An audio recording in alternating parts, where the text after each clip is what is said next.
ఈ వారం రోజుల్లో జరిగిన వార్తా విశేషాలను మీకు అందించే వార్తావాహిని కార్యక్రమానికి స్వాగతం.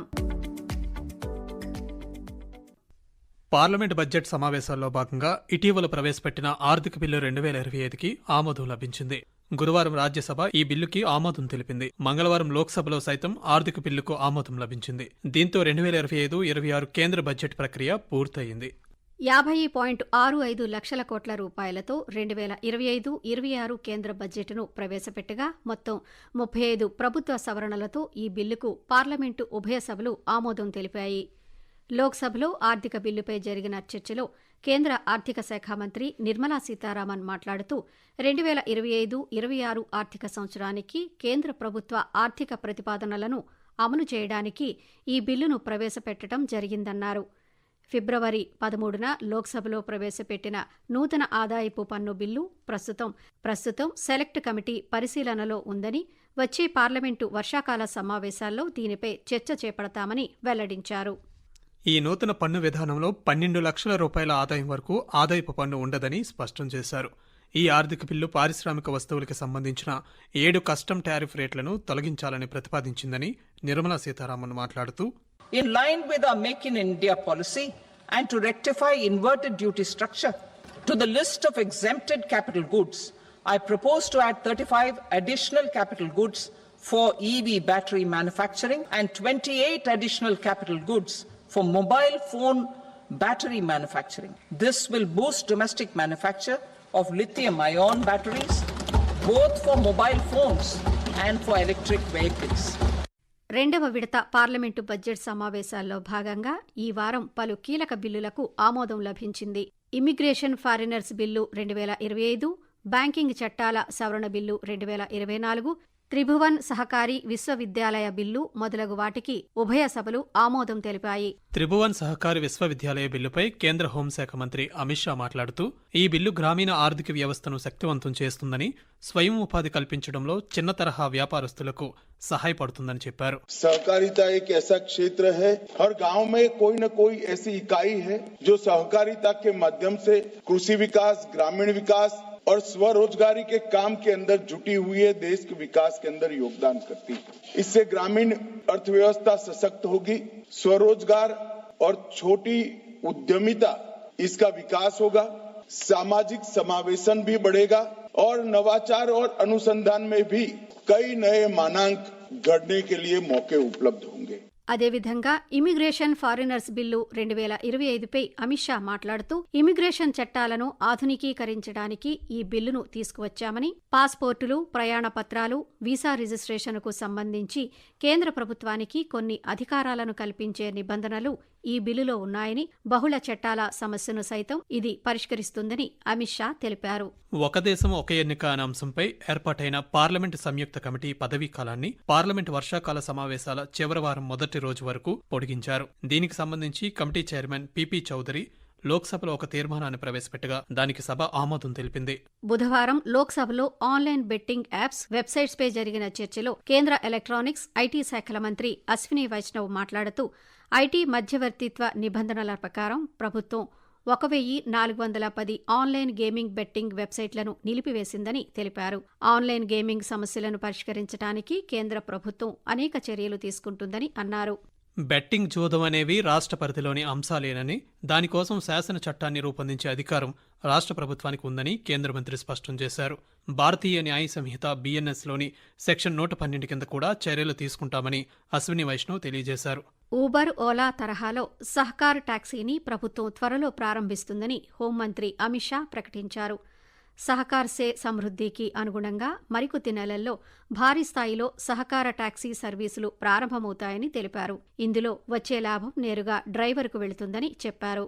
ఉల్లి ఎగుమతులపై ఏప్రిల్ 1 నుంచి 20% కస్టమ్స్ సుంకాన్ని ఉపసంహరించుకోవాలని ప్రభుత్వం నిర్ణయం తీసుకుందని కేంద్ర వ్యవసాయ శాఖ మంత్రి శివరాజ్ సింగ్ చౌహాన్ తెలిపారు. ఈ నిర్ణయం రైతుల ఆదాయాన్ని మరింత పెంచుతుందన్నారు. ఉల్లిపాయలపై ఎగుమతి సుంకాన్ని తొలగించడం వల్ల రైతులు కష్టపడి సంపాదించిన ఉత్పత్తులు ప్రపంచ మార్కెట్లకు సుంకం లేకుండా చేరుకుంటాయని వెల్లడించారు. మరో చర్చలో కేంద్ర పర్యావరణ, వాతావరణ మార్పుల శాఖ మంత్రి భూపేంద్ర యాదవ్ మాట్లాడుతూ, దేశంలోని మొత్తం అటవీ విస్తీర్ణం 8,27,000 చదరపు కిలోమీటర్లకు పైగా ఉందని తెలిపారు. ప్రస్తుత అటవీ విస్తీర్ణం దేశ భౌగోళిక విస్తీర్ణంలో 25%గా ఉందన్నారు. 2021 తుది అంచనాలతో పోలిస్తే ఇది 1,445 చదరపు కిలోమీటర్లకు పైగా పెరిగిందని భూపేంద్ర యాదవ్ వెల్లడించారు. గురువారం లోక్సభలో కేంద్ర రోడ్డు రవాణా రహదారుల శాఖ మంత్రి నితిన్ గడ్కరీ జమ్మూ కాశ్మీర్ అభివృద్ధిపై మాట్లాడుతూ దేశంలోనే అతి పొడవు గల సొరంగమైన జమ్మూ కాశ్మీర్లోని జోజిలా టన్నెల్ పనులు దాదాపు 70% పూర్తయ్యాయని తెలిపారు. శ్రీనగర్ లడక్ ప్రాంతాలను అనుసంధానం చేయడానికి ఈ ప్రాజెక్టును 5,500 కోట్ల రూపాయల వ్యయంతో నిర్మిస్తున్నామని తెలిపారు. జమ్మూ కాశ్మీర్ ప్రాంత అభివృద్ధికి ప్రభుత్వం కట్టుబడి ఉందని, ఆ మేరకు 2 లక్షల కోట్ల రూపాయల విలువైన మౌలిక సదుపాయాల ప్రాజెక్టులను ఆ ప్రాంతంలో చేపడుతున్నామని నితిన్ గడ్కరీ తెలియజేస్తూ मुझे बहुत खुशी है कि आदरणीय मोदी जी के नेतृत्व में हमारी सरकार आई और मुझे बताते हुए बड़ी खुशी हो रही कि करीब 2 लाख करोड़ के काम हम जम्मू कश्मीर में कर रहे हैं। 105 टनल बना रही है। आशिया की सबसे बड़ी जोजिला टनल जो 12,000 करोड़ रुपए जिसकी एस्टिमेटेड कॉस्ट थी वो केवल 5,500 करोड़ में बनाकर 5वीं बार टेंडर हुआ, पैसे बचाकर उसका काम 70% पूरा हुआ है। ये कारगिल के पहाड़ी के नीचे है। ప్రధానమంత్రి నరేంద్ర మోదీ నేతృత్వంలో కేంద్ర మంత్రివర్గం శుక్రవారం న్యూఢిల్లీలో సమావేశమైంది. ఎలక్ట్రానిక్స్ వస్తువుల తయారీని ప్రోత్సహించేందుకు ఉపయుక్తంగా నిలిచే ఎలక్ట్రానిక్స్ కాంపోనెంట్ తయారీ పథకాన్ని ఈ సమావేశంలో కేబినెట్ ఆమోదించింది. కేంద్ర ప్రభుత్వ ఉద్యోగులకు 2% కరువు భత్యాన్ని సైతం ప్రకటించింది. 2025 జనవరి 1 నుంచి ఇది అమలులోకి రానుంది. దీంతో 48.66 లక్షల మంది కేంద్ర ప్రభుత్వ ఉద్యోగులకు, 66.55 లక్షల మంది పెన్షనర్లకు ప్రయోజనం కలుగుతుంది. మంత్రివర్గ నిర్ణయాలను సమావేశం అనంతరం కేంద్ర సమాచార ప్రసార శాఖ మంత్రి అశ్విని వైష్ణవ్ పాత్రికేయులకు వెల్లడిస్తూ ఎలక్ట్రానిక్స్ కాంపోనెంట్ తయారీ పథకానికి 22,000 కోట్ల రూపాయలకు పైగా నిధులను అందించడం జరుగుతుందని చెప్పారు. దీని ఫలితంగా 91,000 మందికి పైగా ఉద్యోగాలు లభిస్తాయని అశ్విని వైష్ణవ్ మాట్లాడుతూ finished products, active components in the part of semiconductor program और ये passive components approved under the electronics component manufacturing scheme and this will be over 6 years. बहुत सारे sectors सर्व होंगे, electronics, telecom, consumer, medical devices, automobile, power sector. केवल इस scheme से directly employment generate होगा करीब 1 लाख. इनडायरेक्ट उसके कई मल्टीपल्स में होता है. एज यू नो इन्वेस्टमेंट आएगा 59,350 करोड़. ఆంధ్రప్రదేశ్ రాజధాని అమరావతిలో 2 రోజుల పాటు నిర్వహించిన కలెక్టర్ల సదస్సులో ముఖ్యమంత్రి నారా చంద్రబాబు నాయుడు పాల్గొన్నారు. ఈ సందర్భంగా కలెక్టర్లకు ముఖ్యమంత్రి దిశానిర్దేశం చేశారు. రాష్ట్రాన్ని పునర్నిర్మించే ప్రక్రియ చేపట్టామని, సంక్షేమం, అభివృద్ధి, సుపరిపాలనను ప్రజలకు అందించాలన్నారు. రాష్ట్రంలో ఉపాధ్యాయ పోస్టుల భర్తీ కోసం వచ్చే నెల మొదటి వారంలో మెగా డిఎస్సి నోటిఫికేషన్ విడుదల చేయనున్నామని తెలిపారు. అదేవిధంగా మే నెలలో తల్లికి వందనం పథకాన్ని ప్రారంభిస్తామని ముఖ్యమంత్రి తెలిపారు. మే నెలలో తల్లికి వందనం 15,000 రూపాయలు ఇస్తాన్నాం. ఎంతమంది పిల్లలుంటే అంతమంది అని వర్కౌట్ చేస్తున్నాం. తొందరలో మీకు గైడ్ లైన్స్ ఇస్తాం. దాన్ని ప్రాపర్ గా ప్రిపేర్ అయ్యి ప్రాపర్ గా డిస్ట్రిబ్యూట్ చేసే పరిస్థితి రావాలి. బిఫోర్ స్కూల్స్ రీఓపెన్ దీన్ని మనం వాళ్ళకి అందజేయాల్సిన అవసరం ఉంది. అన్నదాత కింద 3 installments from now onwards. Government of India ఇచ్చినప్పుడంతా 3 ఇన్స్టాల్మెంట్స్ కింద 5,000, 5,000, 4,000 మనం కూడా అకౌంట్లో వేస్తాం. 2వ రోజు కొనసాగిన ఈ కలెక్టర్ల సదస్సులో రాష్ట్రంలోని ప్రతి జిల్లా అన్ని రంగాల్లో అభివృద్ధి చెందాలని ముఖ్యమంత్రి ఆకాంక్షించారు. రాయలసీమ నుండి ఉత్తరాంధ్ర వరకు పర్యాటక అభివృద్ధికి విస్తృత అవకాశాలున్నాయని తెలిపారు. పర్యాటక అభివృద్ధి ద్వారా స్థానికంగా ఉపాధి అవకాశాలతో పాటు ప్రభుత్వ ఆదాయం పెరుగుతుందన్నారు. ఉత్తరాంధ్రలో ముఖ్యంగా విశాఖ, అనకాపల్లి, అల్లూరు సీతారామరాజు జిల్లాల్లో ప్రత్యేక దృష్టి సారించాలన్నారు. తలసరి ఆదాయంలో విశాఖ జిల్లా రాష్ట్రంలోనే తొలి స్థానంలో ఉందని ముఖ్యమంత్రి నారా చంద్రబాబు నాయుడు ప్రశంసించారు. భారతదేశంలో జరిగే ఎన్నికలు ప్రపంచంలోనే అతి పెద్దవని, ఈ ఎన్నికల నిర్వహణ కోసం ఎన్నికల సంఘం సుమారు 10 లక్షలకు పైగా ఎన్నికల పోలింగ్ కేంద్రాలను ఏర్పాటు చేసిందని కేంద్ర ప్రధాన ఎన్నికల కమిషనర్ జ్ఞానేష్ కుమార్ అన్నారు. శిక్షణా కార్యక్రమాల్లో 1,00,000 మంది బూత్ లెవెల్ ఆఫీసర్లకు శిక్షణ ఇస్తున్నామని తెలిపారు. దేశవ్యాప్తంగా బూత్ లెవెల్ ఆఫీసర్ల నెట్వర్క్ను బలోపేతం చేయడానికి ఇవి దోహదపడతాయన్నారు. ఈ కార్యక్రమం దశల వారీగా కొనసాగుతుందని, త్వరలో ఎన్నికలు జరగనున్న రాష్ట్రాలపై ఇది దృష్టి సారిస్తుందని జ్ఞానేష్ కుమార్ తెలిపారు. భారత్ తన మొట్టమొదటి స్వదేశీ ఎంఆర్ఐ యంత్రాన్ని అభివృద్ధి చేసింది.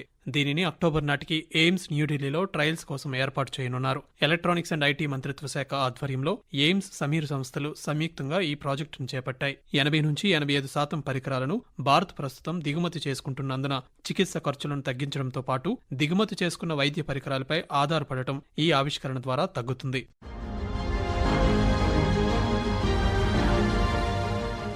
Animation, cinema, gaming, comics, advertising వంటి సృజనాత్మక రంగాలలో యువత నైపుణ్యాలను అంతర్జాతీయ వేదికపై నిలిపేందుకు రూపొందించిన world audio visual entertainment summit waves సదస్సు ముంబై వేదికగా మే 1వ తేదీ నుంచి ప్రారంభం కానుంది. దీనిపై మరింత సమాచారం కోసం wavesindia.org వెబ్సైట్ ను సందర్శించండి. ఛత్తీస్గఢ్లో బస్తర్ డివిజన్లోని సుక్మా జిల్లాలో నిన్న జరిగిన ఎన్కౌంటర్లో 17 మంది మావోయిస్టులు మరణించారు.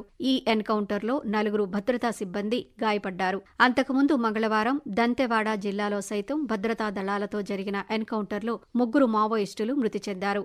ఆంధ్రప్రదేశ్ ముఖ్యమంత్రి నారా చంద్రబాబు నాయుడు సోమవారం పోలవరం ప్రాజెక్టు పనులను పరిశీలించారు. అనంతరం ముఖ్యమంత్రి పోలవరం ప్రాజెక్టు పురోగతిపై ఉన్నత స్థాయి సమీక్ష నిర్వహించారు. అంతకుముందు నిర్వాసితులను ఉద్దేశించి ముఖ్యమంత్రి మాట్లాడుతూ పోలవరం నిర్వాసితులను అన్ని విధాలా ఆదుకుంటామని చెప్పారు. ప్రాజెక్టును త్వరలో పూర్తి చేసి ప్రతి ఒక్కరికి న్యాయం జరిగేలా చర్యలు తీసుకుంటున్నామన్నారు. నిర్వాసితులందరికీ న్యాయం జరిగిన తరువాతనే ప్రాజెక్టు నీటిని విడుదల చేస్తామన్నారు. 2027 డిసెంబర్ నాటికి పోలవరం ప్రాజెక్టును పూర్తి చేయాలనే సంకల్పంతో పనిచేస్తున్నామని ముఖ్యమంత్రి మాట్లాడుతూ ఒకటే హామీ ఇస్తున్నా 2027కి పునరావాసం పూర్తి చేయాలని ఒక సంకల్పంతో ముందుకు పోతున్నాం. కానీ వీలైతే ప్రాజెక్టు నీళ్లు వదిలిపెట్టే ముందే మీ అందరికీ పునరావాసం ఇచ్చి తర్వాత ప్రాజెక్టు నీళ్లు వదిలిపెడతామని చెప్పి కూడా నేను మీకు తెలియజేస్తున్నా. అందుకనే ఒక టార్గెట్ పెట్టుకొని 2027 డిసెంబర్కి ప్రాజెక్టు పూర్తి అయ్యుంటే 2026 డిసెంబర్కి మీ అందరికీ పునరావాసం కల్పించే కార్యక్రమానికి శ్రీకారం చుట్టమని ఆఫీసర్లందరినీ కోరుతున్నా. కేంద్ర ఆర్థిక శాఖ నూతన కార్యదర్శిగా అజయ్ సేథ్ నియమితులయ్యారు. అజయ్ సేత్ను ఆర్థిక కార్యదర్శిగా నియమించడానికి కేబినెట్ నియామకాల కమిటీ సోమవారం ఆమోదం తెలిపింది. కర్ణాటక కేడర్కు చెందిన 1987 బ్యాచ్ ఐఏఎస్ అధికారి అయిన అజయ్ సేథ్ గతంలో ఆర్థిక వ్యవహారాల శాఖ కార్యదర్శిగా పనిచేశారు. ప్రజా ఆరోగ్య భద్రతలో భాగంగా కేంద్ర ప్రభుత్వం జాతీయ క్షయవ్యాధి నిర్మూలన కార్యక్రమాన్ని నిర్వహించింది. అందులో భాగంగా టీబీ ముక్త్ గ్రామ పంచాయతీ పేరుతో టీబీ వ్యాధిగ్రస్తులకు అండగా ప్రచార కార్యక్రమాలను ఏర్పాటు చేసింది. మంగళవారం ప్రపంచ టీబీ నివారణ దినోత్సవం సందర్భంగా టీబీ వ్యాధిగ్రస్తులకు ప్రభుత్వ ఆసుపత్రుల్లో అందిస్తున్న చికిత్స, ప్రతి నెల కేంద్ర ప్రభుత్వం అందిస్తున్న 1000 రూపాయల పోషణ భృతి వంటి అంశాలను ప్రజలకు తెలియజేయడానికి ఆంధ్రప్రదేశ్ రాష్ట్ర వ్యాప్తంగా అవగాహన సదస్సులు ఏర్పాటు చేశారు. టీబీ అంటువ్యాధి అయినప్పటికీ ఔషధాలు అందుబాటులో ఉన్నాయని, మందులతో పాటు పౌష్టికాహారం కూడా ఈ వ్యాధి నివారణకు ఎంతో ముఖ్యమని ఈ అవగాహన కార్యక్రమాల్లో పాల్గొన్న వైద్యులు తెలియజేశారు. కేంద్ర ప్రభుత్వం ప్రతిపాదించిన వక్ఫ్ సవరణ బిల్లును ఉపసంహరించుకోవాలని తమిళనాడు అసెంబ్లీ తీర్మానం చేసింది. ఈ బిల్లును తమిళనాడు ముఖ్యమంత్రి ఎంకే స్టాలిన్ అసెంబ్లీలో ప్రవేశపెడుతూ కేంద్ర ప్రభుత్వం తీసుకువచ్చిన వక్ఫ్ బిల్లు రాజ్యాంగంలో పొందుపరచబడిన ప్రాథమిక హక్కులకు విరుద్ధమని, వక్ఫ్ బోర్డు అధికారాలను దెబ్బతీస్తుందని అన్నారు. Khelo India para games second edition గురువారం న్యూఢిల్లీలో ముగిసింది. 8 రోజుల పాటు జరిగిన ఈ క్రీడా పోటీల్లో మొత్తం 1300 మంది క్రీడాకారులు పాల్గొన్నారు. 6 క్రీడా విభాగాల్లో పోటీపడి మొత్తం 550 పతకాలను సాధించారు. పతకాల పట్టికలో హర్యానా అగ్రస్థానంలోనూ తమిళనాడు 2వ స్థానంలో నిలిచింది. గాంధీనగర్లో ఉన్న sports authority of India power lifting క్రీడలో అత్యధికంగా 10 స్వర్ణ పతకాలను సాధించుకుంది. ప్రధానమంత్రి నరేంద్ర మోదీ తన మనసులోని భావాలను ఆకాశవాణి ద్వారా దేశ ప్రజలతో పంచుకునే మన్ కీ బాత్ మనసులోని మాట కార్యక్రమం 120వ సంచిక మరికొద్దిసేపట్లో ప్రసారమవుతుంది. మన్ కీ బాత్ తెలుగు అనువాదం ప్రధానమంత్రి ప్రసంగం అయిన వెంటనే ఒకసారి, తిరిగి రాత్రి 8 గంటలకు మరోసారి ఉభయ తెలుగు రాష్ట్రాల్లోని అన్ని ఆకాశవాణి, దూరదర్శన్ కేంద్రాల ద్వారా ప్రసారం కానుంది.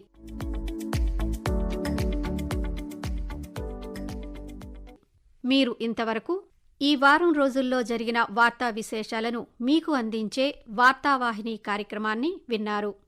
వ్యాఖ్యానం డివి సత్యనారాయణ, పొన్నగంటి సుధా. సమర్పణ ప్రాంతీయ వార్తా విభాగం, ఆకాశవాణి విశాఖపట్నం కేంద్రం. వెలువడింది ఆకాశవాణి విజయవాడ కేంద్రం నుండి.